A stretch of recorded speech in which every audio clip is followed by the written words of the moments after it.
Super Mario World Blind Kaizo Race by Insanit. I did race this one. See? I had a thing there and everything.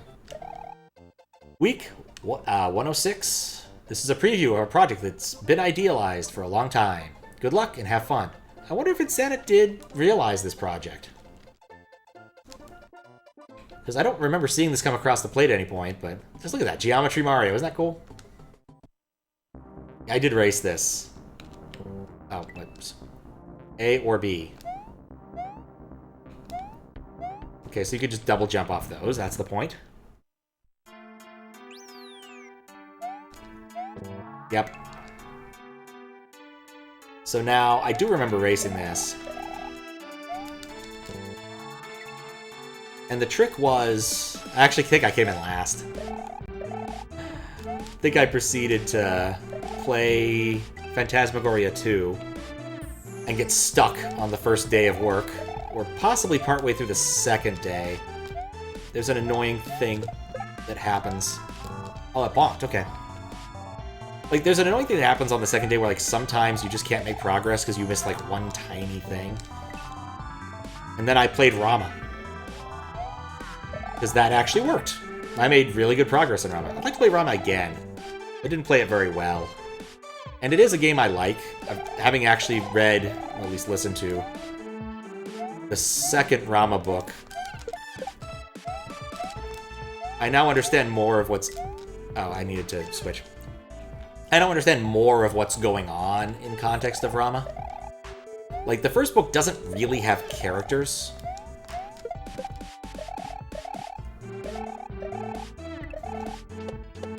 Need to hold there. They're, like, basically... Well, it's such a weird thing. Like, 60s and 70s sci-fi is just a weird place. And the second book kind of fixes some of that by basically regressing.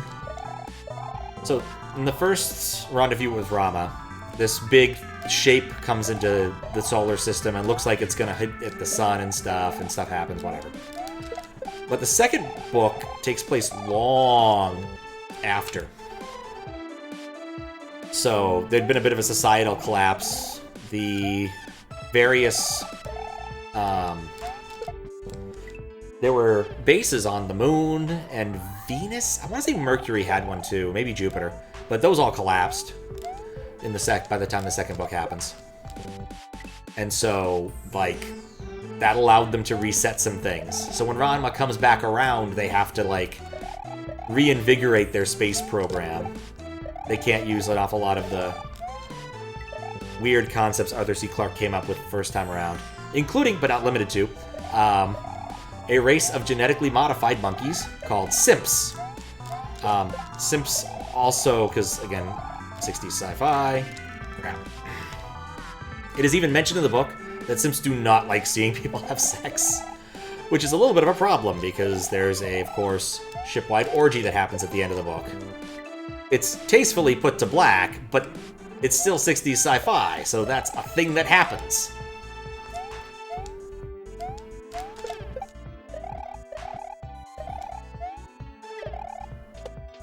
Oh look, I got further.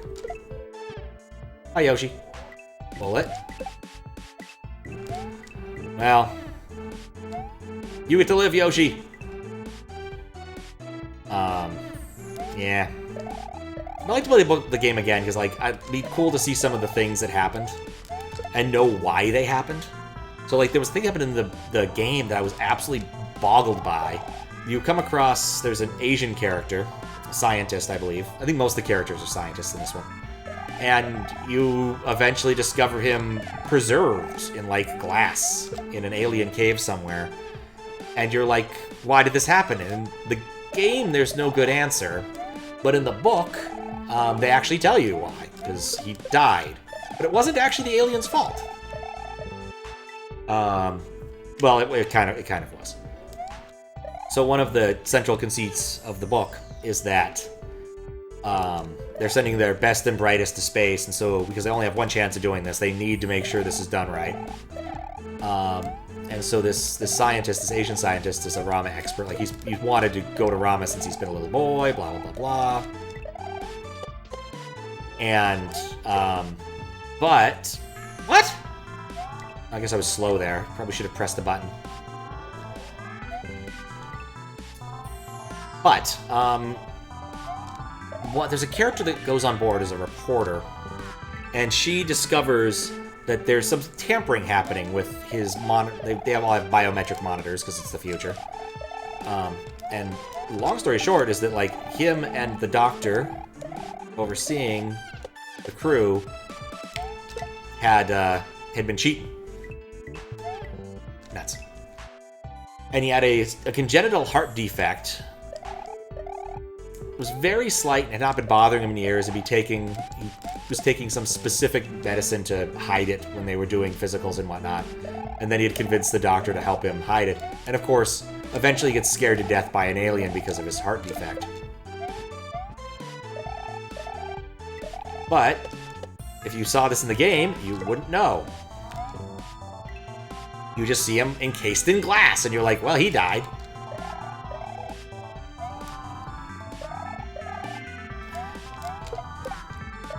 Yeah, the book has a weird ending. I assume that they probably would have done more of that had they actually made the second part of the game. Nuts. Which they didn't. That was really kind of late Sierra. Kind of near the end of the adventure game craze in general. And it was an FMV game. Ditto for FMVs. But I have to say, it is my favorite game where quite literally the author of the book you're reading comes out and calls you a moron. Like, absolutely brilliant move to have Arthur C. Clarke come in and say, hey, you know those bots that haul up trash and stuff? Maybe you shouldn't poke them with a stick. They tend to kill you when you do that. And he didn't just record one of these. He recorded multiple ones in different situations to let you know you're a moron in more ways than one.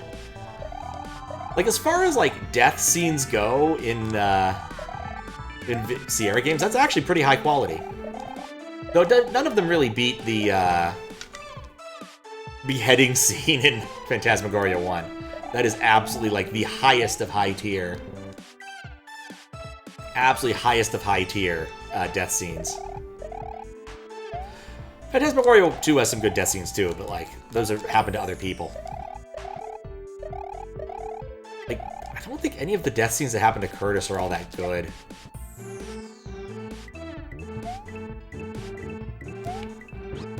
Come on, mount. What do you do? Do I need to be ascending during that, or descending? Probably ascending, because yeah, I think it's probably ascending, and I'm just doing it wrong. I tell you, I am going to look up after finishing this whether or not Insanit released a hack based upon this concept. Because it's a name I haven't seen in a long time. But in all honesty, Kaizo can be its different world. Ever play Geometry Dash? I know. One of my nephews was big into Geometry Dash for a bit. But I have never played it. It does look like this. That's the thing I know. It's very blue.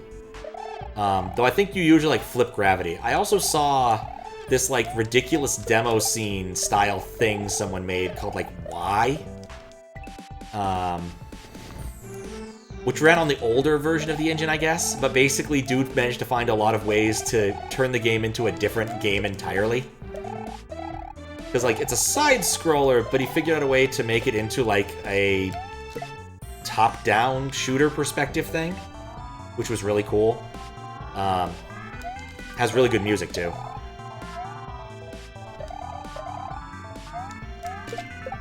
Like, that is a video worth watching, as the how he did this, as well as just the video itself.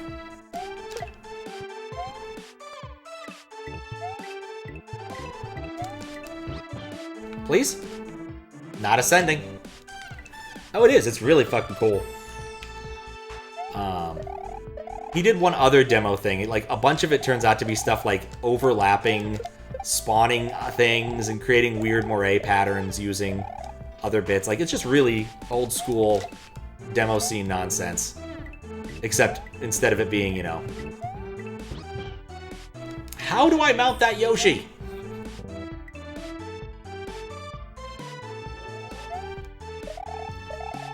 If I recall correctly, this might have been how I got hung up last time.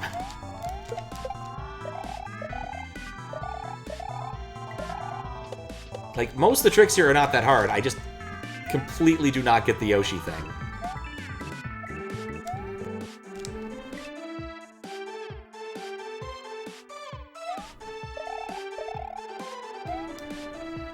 Like, I'm fairly certain you can only mount a Yoshi if Mario's going downward, right? I thought that was the case. Missed it.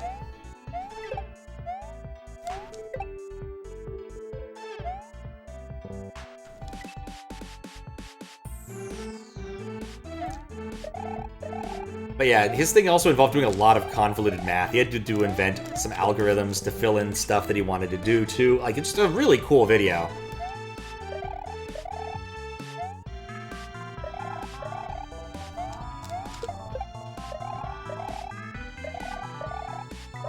And dealing with time slices, I think that was the trickiest bit for him. Because, as it turns out, like, the way that the level creator for Geometry Dash worked, it didn't really think of the world in terms of ticks or whatever, so, like, he had limited latitude into what sort of things and how he could have certain triggers work, so, like, he did end up creating his own language to be able to describe the level properly. Okay. I'm on Yoshi! Holy cow! Nuts. I don't know how I got on Yoshi. That's the biggest problem.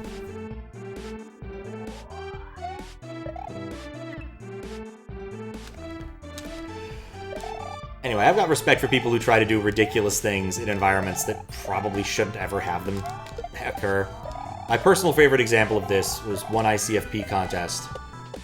Someone decided to code their entire submission in LaTeX.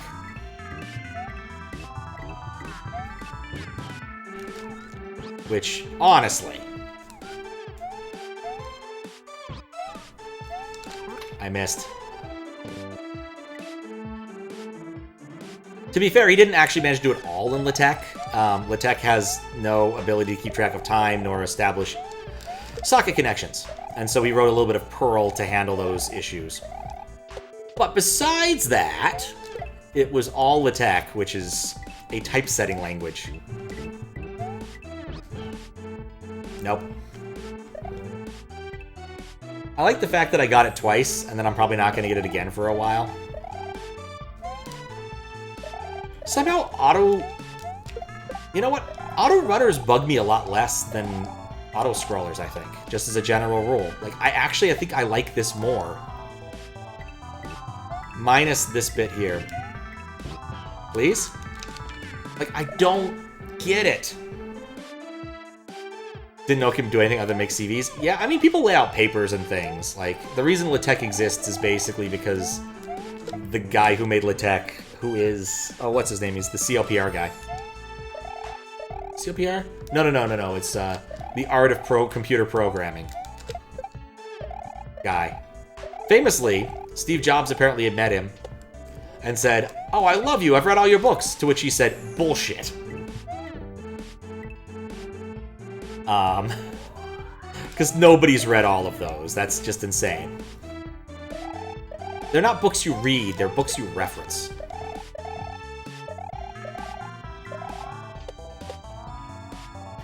But yeah, that write-up is just epic in all of the right senses of the word. Come on! Yes! I'm an idiot. Yeah, you got the judge's prize for the the Mars rover year. The basic idea of that was, like, you needed to slowly... Like, basically, you were playing a game where you couldn't see the whole map. Like, you knew the size of the map, but you couldn't see the map, if that makes sense. And you needed to get the lander, the rover, back to the center of the map, which is where the pad is or whatever. I don't know, it doesn't matter, thematically wise. Well, that didn't work. And me and a friend did actually do a decent job. We made a decent little thing. We didn't spend a weekend at it. I had fun making a map in, like, plain old Windows forms. He wrote some code to do some routing and stuff, and I don't remember who handled the socket stuff. I want to say I did. But One of the other ideas about it was that it could be kind of lossy. Like, you might not get all of packets and stuff, so you need to be ready for it. I'm not sure they actually did that. Like, I don't know if they went through with it, but, like, they threatened to do it. It wasn't one of the best years, in all honesty. I have high hopes for this year, but it isn't happening until, like, August, so... like, late August, even. One of my friends who's very gung-ho about getting organized for these things. Come on. There we go. Has already gotten us a place.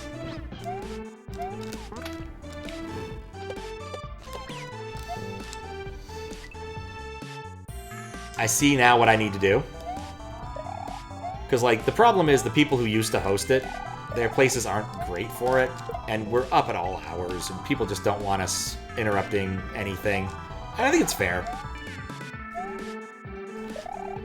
And my place just isn't big enough. Like, we've done it at my place 1 year, but that was a COVID year, so it doesn't really count. We were going to do it at my place another time, and that's, I guess, why we started... No, it's not going to work. Why we started, like, getting Airbnbs is because quite literally the night before, or like a day before, I started getting sick. Which sucked! It was also the year we did the best, so... It was a fun year, too. Like, the actual problem was really fun. I spent a lot of time writing scripts to analyze problem space. Oh, hello. I guess Layer 3 is in use, so no raid message. But hey, Blue Ribbon. How you doing? Thank you for the raid. What are you up to? Hope it's something fun. Let me do the shout out while I've got the blank screen. Okay, we cloned a Bullet Bill. That was cool. What's up, Big Lincoln? Yes, enjoy your whistle.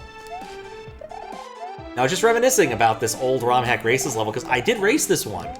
And I quite distinctly remember doing it. It was oh so very long ago. And I was bad at this part too, I think.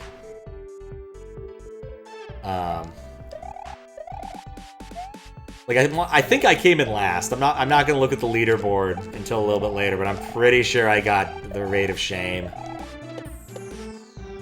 Which wasn't great because I was actually gonna do something different other than play Mario afterwards.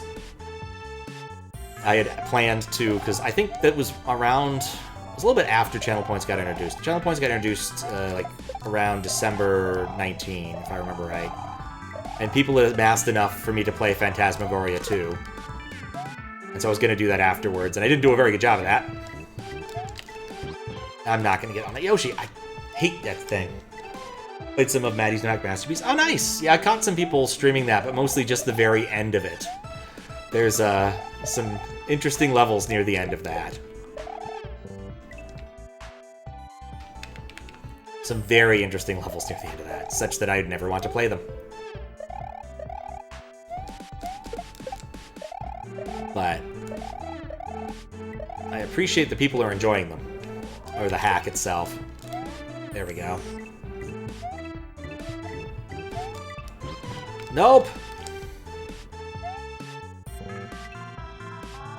Not at the very end yet, but you're at the latter part. Oh, I'm definitely talking, like, very much the ending. I want to say I watched Abe Lincoln grind out the very ending. Which had its own interesting set of constraints. Let's just put it that way. There was one bit I really did appreciate. In one of the final levels. I'm not going to spoil it here outside of saying that it reminds me of the Impossible Tri-Bar. Which is a sentence that will have meaning to maybe no one. Because it was such a cool idea, the Impossible Tri-Bar, but yeah, it also didn't work. To be fair, it didn't work because one of the other meta puzzles was broken that year. That was the Gödel, Escher, and Bach Mystery Hunt puzzle, or year. And the idea was that you'd have... Have you ever read the book? It's a weird book. Douglas Hofstadter. It's about mathematics and programming. Oh, hey, that actually worked. Maybe I should do that more often. Or beat the section, you know, one or the other.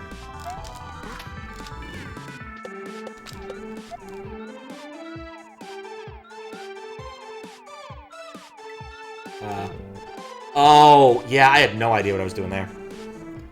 It gets meta a bunch. It does. It's a very dense book. And I also mean it's a physically large book. Like, it's hard. I read a decent chunk of it in undergrad, but I'd have a copy of it somewhere. Meaning to read it, and then I don't. Go figure, eh? But they made a mystery hunt based upon it, which is interesting in and of itself. But because it's Gödel, Escher, and Bach, Bach being, of course, the musical component, Escher being the visual component, and Gödel being the mathematical and confusing component, there was a musical meta, a meta that relied upon pictures from the book, figures. That was not the play. But the first two puzzles were the first two metas were solvable, but there was always a piece you were missing, and you kind of needed that piece.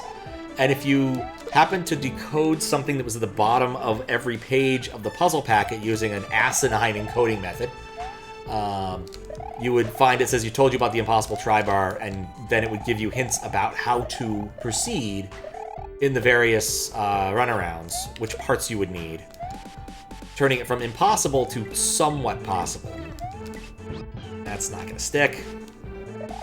But the problem is that the musical meta, which was composed of a bunch of sheet music, where there were a bunch of different answers that were songs, such as Theme from Deep Space Nine, or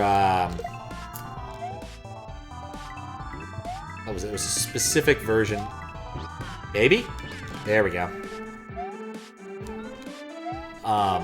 Yeah, Theme from Deep Space Nine or other musical tracks you could theoretically have tracked down at that time.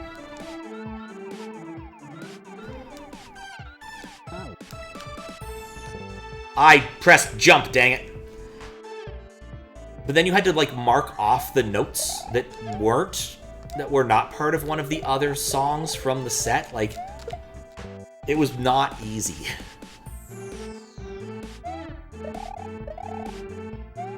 And the other issue is like, for some of these, there were no, like, canonical versions of the songs. So you'd either have to do it by ear or hope you could find the exact same version that someone did. Because, like, when it comes to sheet music, especially for, like, pop music, there's no guarantees they're going to release a sheet music thing anymore. Like, maybe the Beatles did. But, like, even in the 90s, you probably weren't likely to find, like, a set of Elvis sheet music that was completely accurate.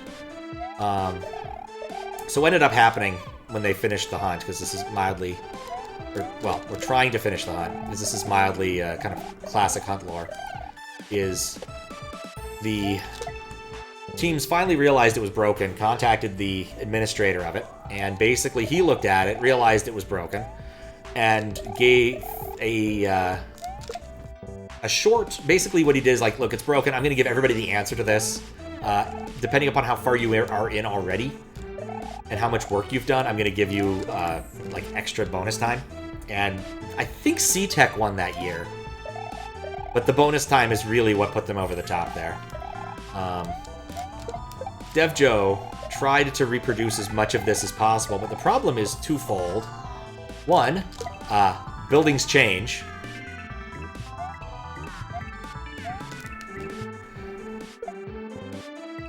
So, like, MIT as a campus has not stayed static. And as such, like, there are things that you needed to look at, like telephone numbers for rooms or fire extinguisher codes that have changed over 20 years. 30 years almost at this point, I imagine. Services that were once there doing things on the internet aren't there anymore. Things of that like. So they've tried their best, but I think they've kind of reached a dead end. They had reached a dead end until someone had delivered them a bunch of notes someone had found, like, in an attic somewhere. Yeah, that works. I just need to do that consistently, or just beat the level.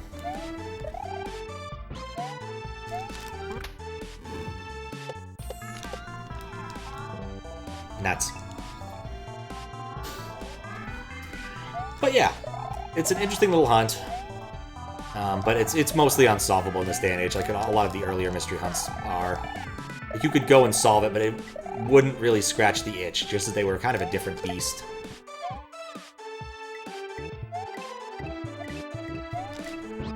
That works really well, I just need to do that every time.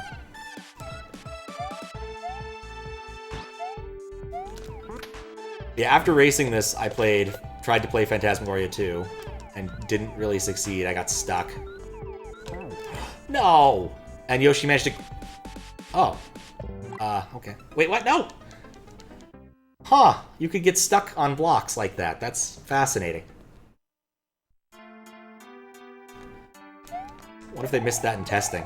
Or just were like, no, it's funny. Let's leave it in. Probably the latter. Anyway. I need to spend, like, the next week doing some good amount of coding stuff for the near future, because I've got some stuff I need to just finish up. Or even start. I want to start working on Metroid hacking for when I do Desi's request. I have an idea for USB to NES stuff that should work. Especially because Crix said it would work. I also don't trust Crix at all, because his documentation is crap. But if it were to be cool, we'll see. I just need to do it. I've already set up like a kind of fake version of the USB protocol for Messen using Lua, a language I hate. I need to do more, implement more of the actual interface, but the first part should be enough to do the basic testing of my theories.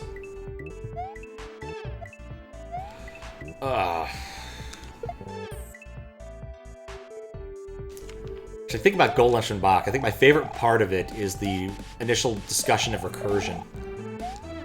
There's two characters in Goldlesher and Bach, mostly. There's other characters, but the two primary characters are Achilles and a tortoise. And they constantly bicker and argue about things. And one of the stories is about the two coming across a magic lamp that has a genie in it. And so the genie's like, okay, you get 3 wishes. Am I gonna get hit by that? No. And Achilles says, well, what I really want is to wish for more wishes. And the genie's like, oh, that's a meta wish. I like granting meta wishes, but I'm not allowed to. And he's like, why? He's like, well, I have to ask... And he pulls out a lamp and says, okay, well, I have to ask him if I can do this. And inside that lamp is another genie. And so... the first genie talks to the second genie. He's like, I'd like to do this. He's like, oh, yeah, I'd like to do that too, but, like, it's a meta wish. I need to ask the guy upstairs. And so this next smaller genie pulls out a magic lamp and rubs it, and they start talking. And this goes on for a while. Eventually the point where neither Achilles nor the tortoise can see any of these, the djinn. And in fact, I forgot that was the trick. Like, all of the genies referred to the smaller genie as the god over djinn, G-O-D. A recursive acronym. And so the point of that was to sort of show you the weirdness of fixed point recursion, which is incredibly powerful stuff when you're in a very limited language. Like, the fixed point combinator is a surprisingly powerful thing in pretty much any kind of lambda calculus world.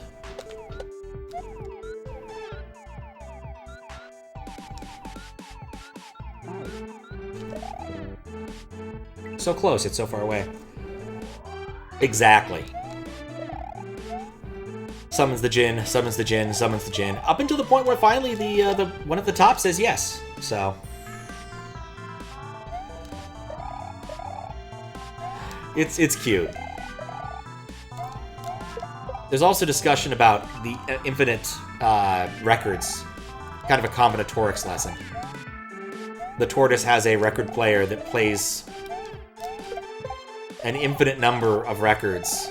It's one of those things where, like, as a programmer of so many years, none of this hurts me, but recursion generally hurts people when they read about it.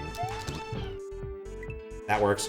I don't know why that Bullet Bill's doing such weird stuff. I don't think they did that last time I played this.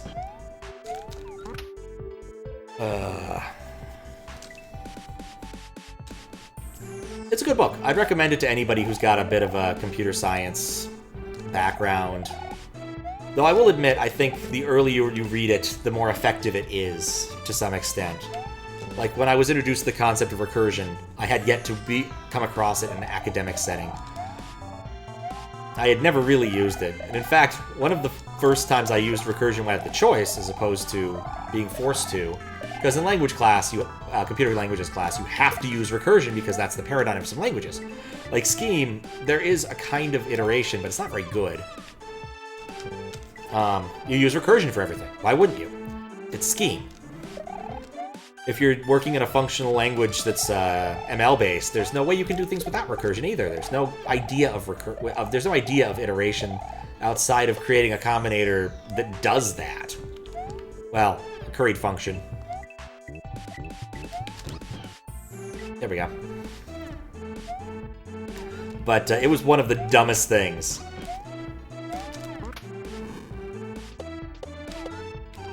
Okay, I'm gonna shut up while I try to do this part again. That's early. But basically, for a hardware class, we had to, on our own little processors that we'd made ourselves, with a lot of help, I'll admit, but we still, the Verilog files were very much ours by the end of that. We had to implement a few small programs, and I, thinking I knew C, was like, okay, cool, I'll just do this. And of course, these use I/O ports to do certain things. Kind of like the SNES does. Well, not a memory mapped I/O. So, like, I wanted to read the serial port. No, I need to spit that out earlier because I don't have time to jump second time. And so I would run my code and it just wouldn't work. It wouldn't appear to be reading the serial port or doing anything important. And I checked and I was like, okay, well, these things are kind of working. And so I was like, okay, well, what do I do here? Because I think I looked at the code and was like, it's not actually doing what I want. Yeah, kicking it right there is what you do. Okay, so my trick was instead I'd write the whole thing recursively. It didn't really matter if my stack strode across the address space, because it's my own stack. I'm not referencing anything there. As long as I stick with my local variables, it should be fine. And it was. The real reason why it didn't work is that when you're dealing with memory mapped I/O, you need to explicitly tell your C compiler that the addresses you're reading are special. There's a word, it's called explicit. It's a key word that means do not optimize away reads to this because it will change out from underneath you. And had I read the actual thing explaining how to write C, I would have been told about that. Or was it X? It wasn't X term. Maybe it's not explicit. I don't remember the exact keyword for it. But there's a keyword you tell the C compiler you cannot optimize reads or writes these addresses. You cannot make assumptions about the value of this address. It must always be read. It doesn't come up much unless you're embedded programmer, to be honest. But it's one of those keywords you probably do need to know. I did need to know at the time.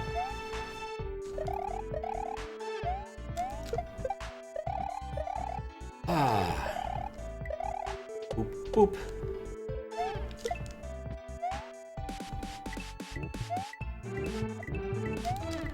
I'm just glad I found a way to do this part consistently. That's really the key to the whole thing. Even if I keep mucking up the end, I'm no longer trapped at the mercy of that last bullet bill.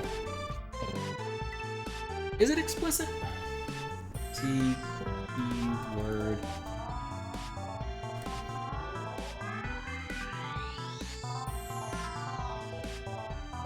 Yeah.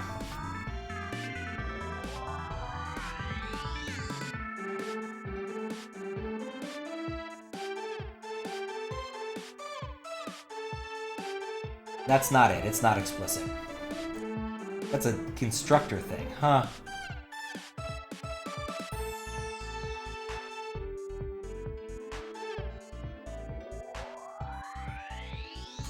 There's a word for this. It's gonna bug me.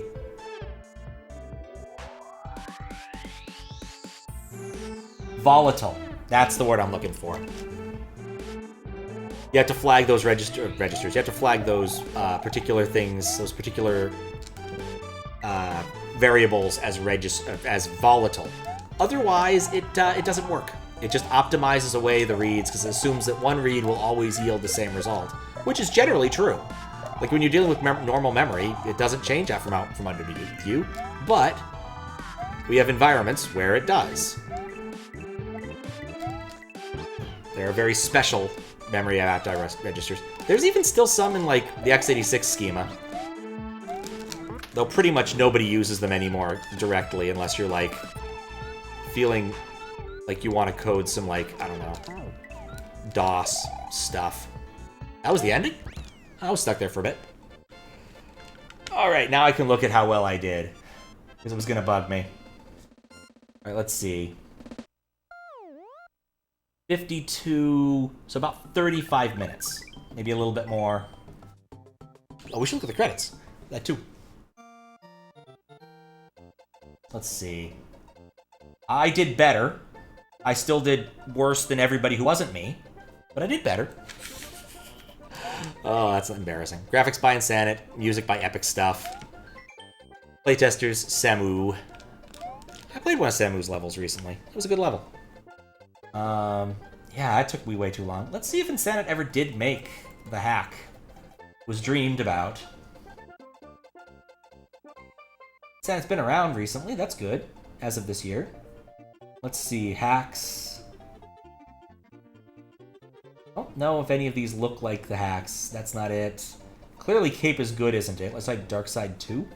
I feel like we could find one up. I feel if there was a Geometry Dash level thing, it would make sense. But none of these, clearly none of these were the Geometry Dash kind of thing, unfortunately. Doesn't look like it ever came to fruition. Tower of Shells, LSG World, The Dark Side, Insane Studios hack. Maybe this is it? Let's see. Nope. That's not it either. Looks nice. But not it either, unfortunately. Oh well. Sometimes hacks just don't happen.